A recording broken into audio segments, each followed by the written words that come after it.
are headed to talk to a regular guest here. He's the lead attorney at Blue Line Lawyer Institute and author of When Cops Kill and so much more. But let's get him on the air, Lance LaRusso. Hi, Lance. How you doing? I'm Thanks doing for having okay. me. Yeah, you're welcome. Thanks for coming back.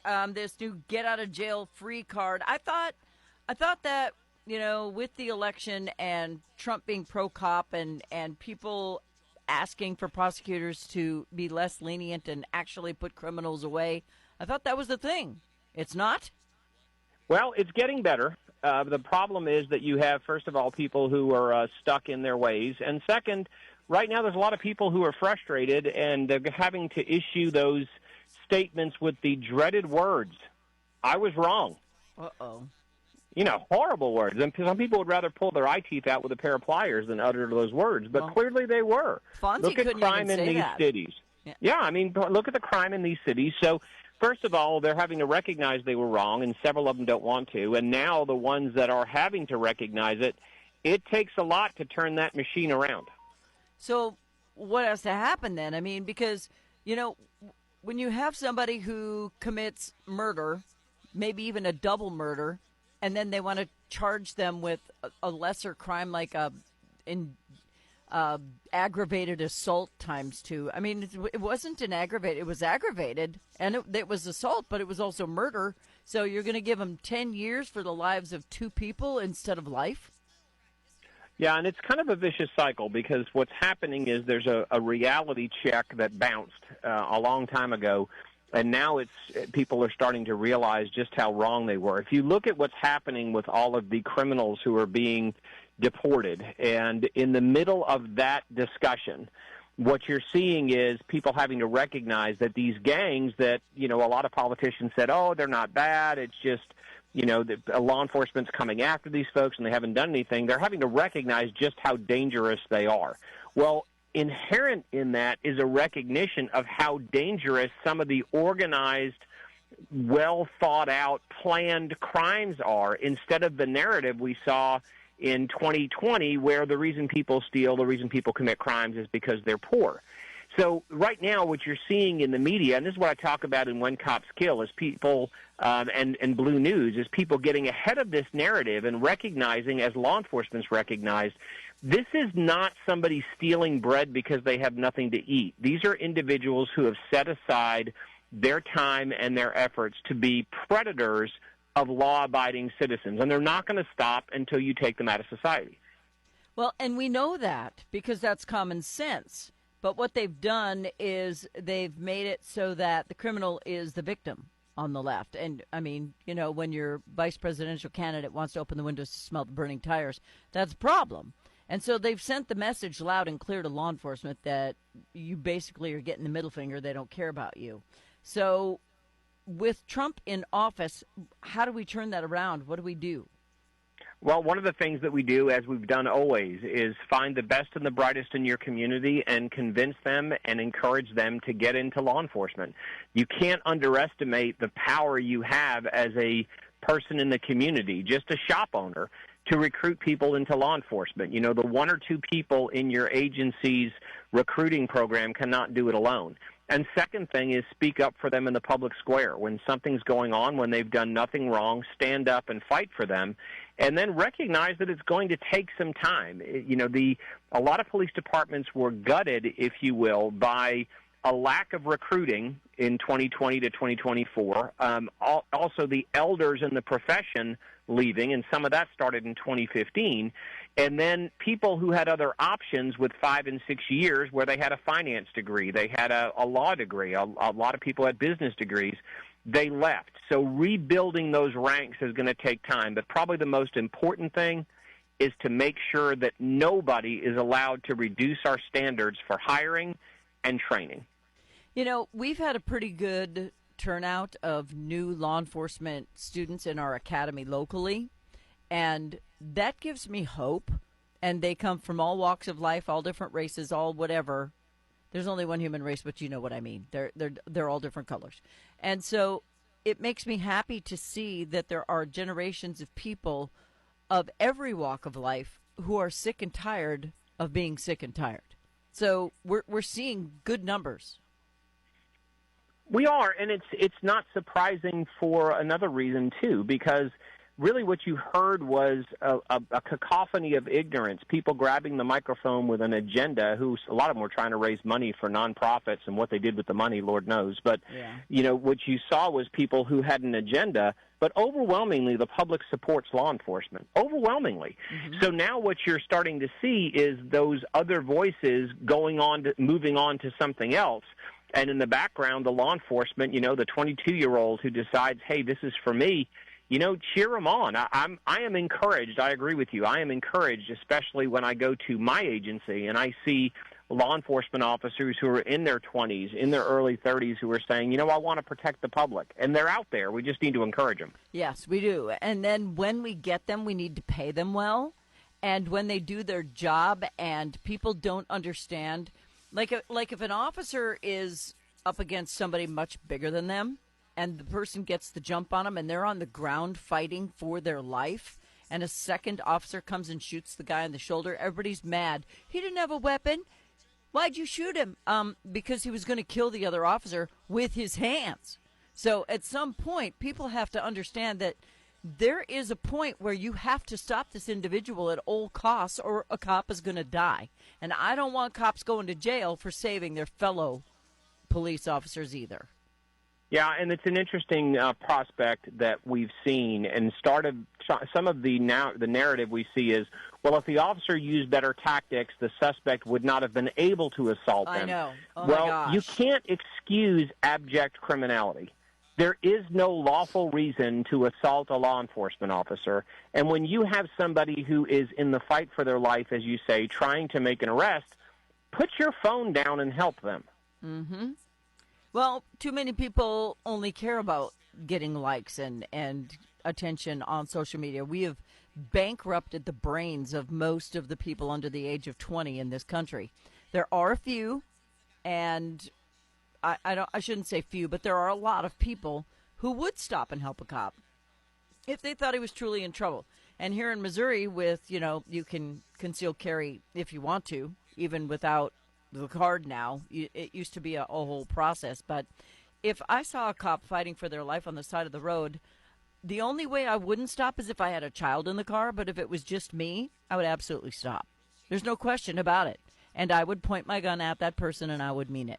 So a lot of people think that makes me a bad person. But I think that makes me somebody who cares enough about another human being who would do the same for me in doing so.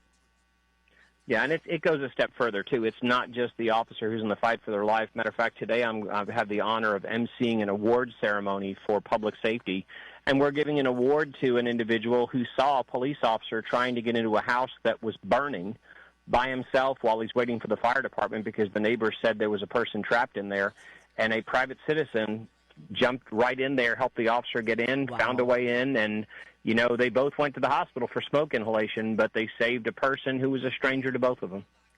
That gave me body goosebumps.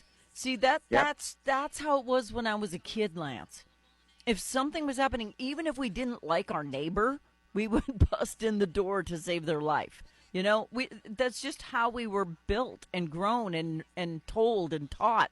And nowadays, I don't know what's happened with our young people and people under the age of 40, really, who just don't see other human beings as valuable. I don't understand it. Oh, they're out there. We just need to give them their voice and recognize that a lot of what you see on what I called in Blue News the informal media, the blogs and social media, a lot of it's nonsense, and a lot of it really is just for entertainment. But, we've put too much stock in that, and we've let that drive a narrative about law enforcement that's just not true. Well, they show the videos that they want you to see, just the part of the video they want you to see. They don't show what happened before that video. It's the whole Michael Brown thing all over again. They show you just the bits and pieces that'll make certain folks infuriated and do stupid things. But I've had people say awful things to me because I have police license plates. They say awful things to me as I'm driving by, and it's everything I can do to just ignore them because I just find it so crazy that you hate the police so badly. And I think the only ones who do are the ones who are committing crimes. You must be doing something wrong in your life that you're scared of the police. Well, it's kind of a if you don't like cops, don't call them. Or as I've said before, if you don't want to stand in front behind cops, then by all means, please stand in front of them next time something's happening. Yeah. All right. So a lot of people say it's profiling if you pull over a car that has blacked out windows. Well, I hate to break it to you, but I have blacked out windows. Limo tint on most of my car, except on the front, I have legal tint. So if you have your windows completely blacked out, you're going to get pulled over because your tint is illegal. There's no profiling about that. And if I decide I want to get a Cadillac on 22s, I'm going to get one. And if I get pulled over for speeding or doing something wrong, it's not profiling. It's because I was doing something wrong. So people need to understand when they get pulled over, they have to follow the orders of the officer. How many videos have you seen, Lance, where they say, I want to see your supervisor? Yeah, I'm not getting out of my car showing you my license until I talk to your supervisor. What's that all about? Rampant ignorance.